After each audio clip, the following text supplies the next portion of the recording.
På gaten der har vi med nummer 3 fra Kalundborg BMX, Lærke Maria Jyrt. Med nummer 106 fra Thy, Camilla Konge. Med nummer 303 fra Ellum BMX Klub, Signe Lauritsen.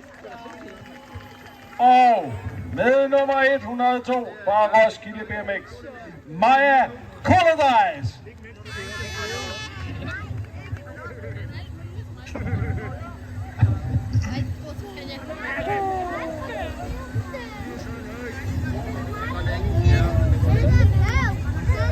Sådan der, Morten, så er vi i gang. Morten ikke, at det bliver med... det bliver Maja Kollodajs, der kommer bullerne ned af første lang side.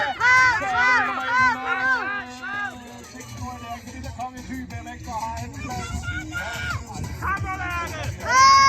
Maja Kollodajs fra Roskilde, hele Roskilde BMX burde på at hoppe. Og så har vi med nummer 303, det er Signe Lauritsen fra Ellum BMX, der har andenpladsen. Så er der battle hernede mellem 3. og 4. pladsen. Alle, det blev Lærke Marie Jyrt, der lige kraftigt ind til forhold lige nu. Helt ude foran, der nærmest 1,5 kilometer længere fremme, der er Maja Kollodajs i gang med. Dansk mester glædes 10 år. Andenpladsen, det bliver med nummer 303 på nummerpladen, Signe Lauritsen. 3. pladsen bliver Lærke Maria Jyrt.